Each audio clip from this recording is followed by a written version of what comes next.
नमस्कार दोस्तों, स्वागत है आपके आपके प्यारे चैनल पे। मैं हूँ आपके प्यारे चैनल पे मैं हूँ आपकी प्यारी विजय। सो मैं फिर जुड़ चुकी हूँ आपके साथ एक नई कहानी के साथ।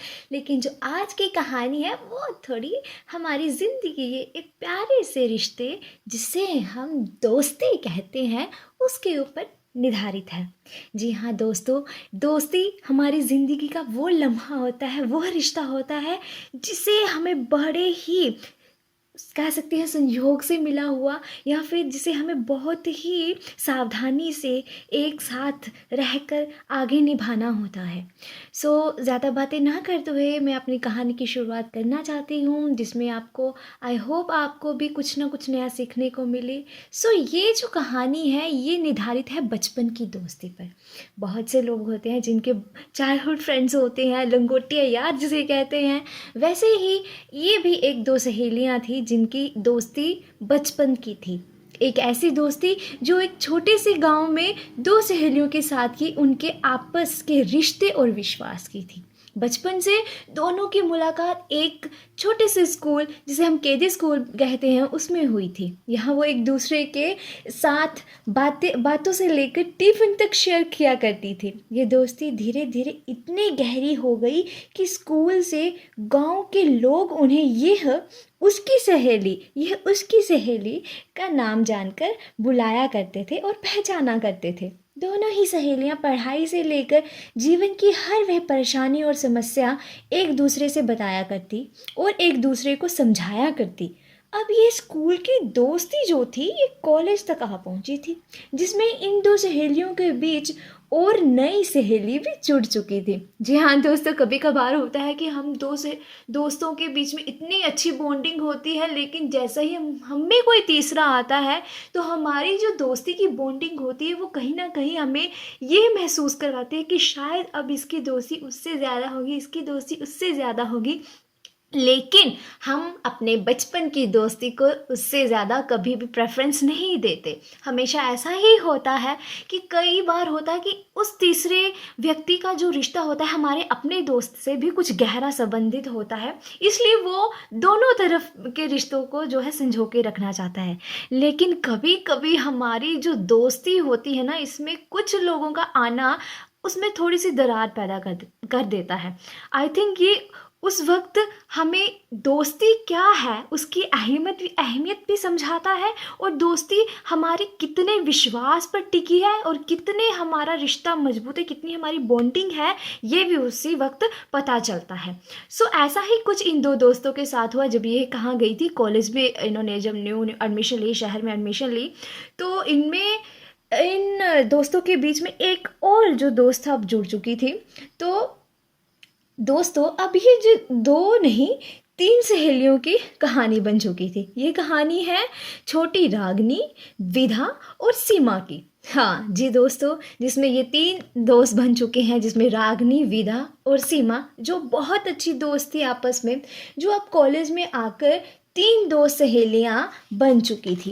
रागनी और विधा दोनों बचपन की वही सहेलियां थी जो एक दूसरे के साथ हर बात को बताया करती थी। एक साथ एक ही कॉलेज में पढ़ती और हर काम, चाहे वो पढ़ाई हो या बाज़ार में होने वाली शॉपिंग और छोटी से छोटी पार्टियां तक एक दूसरे के साथ ही जाया करती थी और किया करती थी। रागनी के रिश्ते में सीमा बहन लगा करती थी, परंतु सीमा के अंदर कहीं ना कहीं रागनी और विधा की दोस्ती को लेकर एक हल्की सी खटास थी, जो उसे शायद ये जताया करती थी कि रागनी और विधा उसे अपनी सहेली नहीं समझती।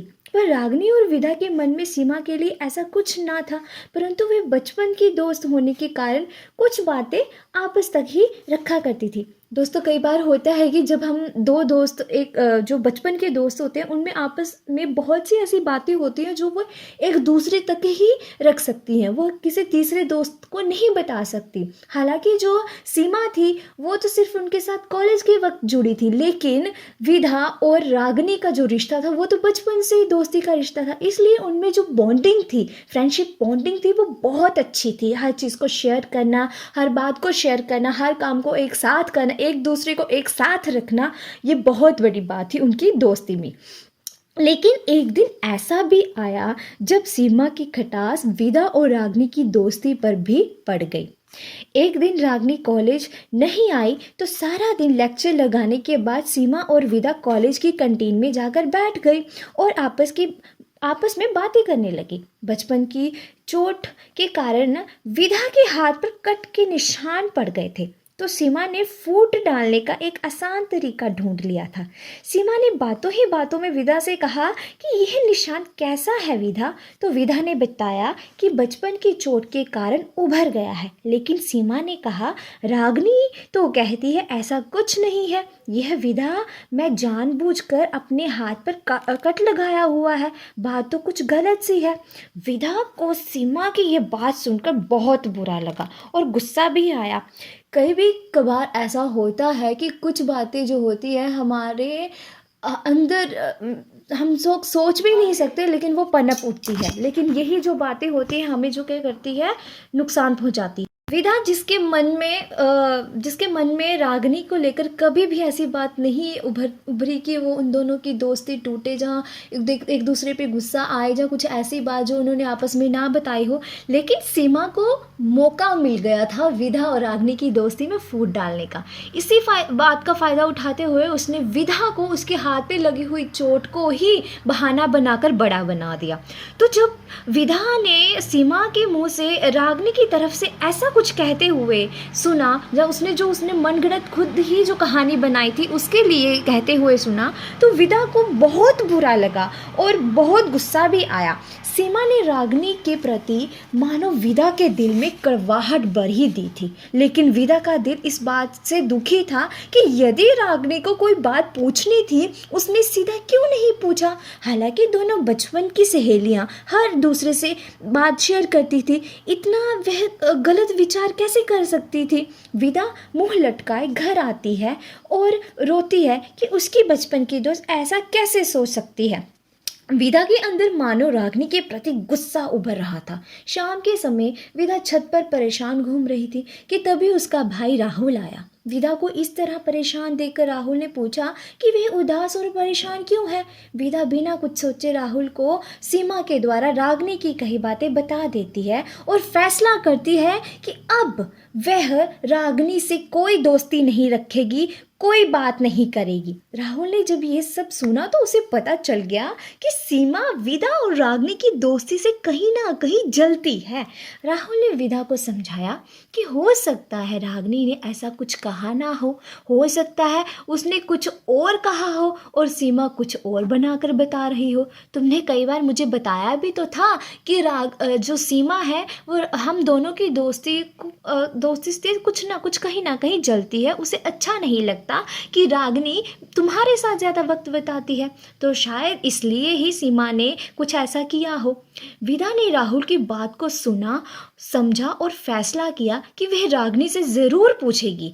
अगले दिन दोनों एक साथ कॉलेज गई। विदा ने रागनी को बुलाया नहीं, पर रागनी यह सब नोट कर रही थी कि विदा उससे क्यों नहीं बुला रही, विदा आज उससे खुल के बात क्यों नहीं कर रही। विदा ने कॉलेज के पश्चात जब उनका राहुल की बात को याद किया और घर आते समय रागनी से कहा कि तुम मेरे बारे ऐसा कैसे सोच सकती हो। रागनी विदा की बात को समझ ना सकी और उसने कहा, कैसी बात विदा? सीमा की सारी बात बता देती है और रागनी सीमा की यह बातें सुनकर हैरान रह जाती है और कहती है कि ऐसा विचार, ऐसी सोच तो सीमा ने की ही कैसे, और मैंने उसे कहा था कि वह उसकी बचपन की चोट है जिसकी वजह से उसके हाथ का जो निशान है वो उभर आया है, लेकिन सीमा ने उसे गलत समझकर बात को बढ़ा दिया। रागनी को सीमा के इस बर्ताव पर बहुत गुस्सा आया। विदा के अंदर जो रागनी के प्रति गुस्सा था वह अब खत्म हो चुका था। रागनी ने विदा का शुक्रिया किया और कहा, अगर तुम मुझसे पूछती ही नहीं तो शायद हमारी बचपन की दोस्ती सीमा की इस लगाई आग के कारण खत्म हो जाती। अब विदा और रागनी सीमा को समझ चुकी थी और दोनों ने आपस में फैसला किया कि आज के बाद उन दोनों के मन में या सीमा उन दोनों के बारे में जब भी कोई बात करेगी आपस में वह एक दूसरे को बताएंगी, शेयर करेंगी और बचपन की दोस्ती को कायम और पूरी निष्ठा से निभाएंगी। आज भी विदा और रागनी एक अच्छी सहेलियां हैं और बहनें हैं। सो देखा ना दोस्तों, कभी कभी दोस्ती को आजमाने के लिए भी ना जिंदगी में छोटे मोटे जो है उतार चढ़ाव आ ही जाते हैं। वो हमें परखते हैं कि हमारी दोस्ती, हमारा कोई भी चाहे रिश्ता, दोस्ती से लेकर चाहे कोई भी रिश्ता है, वो इसी तरह जो है अपनी असलियत दिखाता है। जब हम पे कोई बुरा वक्त आता है, जब या हम पे कोई किसी के लिए अंधविश्वास की बात हमें कह देता है जो शायद वो कभी सोचता भी नहीं होता, तो वहाँ कहीं ना कहीं हमारी रिश्ते में जो है एक हलचल सी हो जाती है, उतार चढ़ाव सा हो जाता है। कहीं ना कहीं हम जिस इंसान से बहुत दिल से प्यार कर रहे होते हैं उसी के लिए हमारे अंदर जो है कड़वाहट पैदा होना शुरू हो जाती है। लेकिन अगर हमारे अंदर कोई भी ऐसी बात है या किसी के द्वारा हमें कही गई है या किसी के लिए खिलाफ हमें भड़काई गई है, तो सीधा उसी व्यक्ति से जाके पूछ लेनी चाहिए। अपने अंदर किसी के कहने पर किसी भी तरह की कड़वाहट नहीं रखनी चाहिए, क्योंकि अगर यदि हम अंदर ही अंदर अपनी बातों को कड़वाहट के रूप में बढ़ाते रहते तो यह जो है हम रिश्तों में नफरत पैदा कर देता है। और जब रिश्तों में नफरत पैदा कर देते, चाहे वो कितना भी मजबूत रिश्ता क्यों ना हो, चाहे आपकी कितनी भी स्ट्रॉन्ग बॉन्डिंग क्यों ना हो, वो एक ना एक दिन टूट जाती है। सो रिश्तों को अगर बचाना है तो खुद पे विश्वास रखें, दूसरों की बातों पर यकीन उसी वक्त करें जब तक आप अपने उस इंसान से पूछ नहीं लेते कि क्या तुमने ऐसा कहा है, क्या तुमने इस तरह करने को कहा था, उसके बाद ही कोई भी डिसीज़न ले। आई होप आपने विदा और रागनी की दोस्ती से कुछ ना कुछ ज़रूर सीखा होगा। और मुझे उम्मीद है आप कहानियों को, आप नई तरीके की जो मोटिवेशन टॉकिंग है उसको ज़रूर इंजॉय कर रहे होंगे। Please please please keep support, keep subscribe, like comment करना ना भूलें। Thank you so much.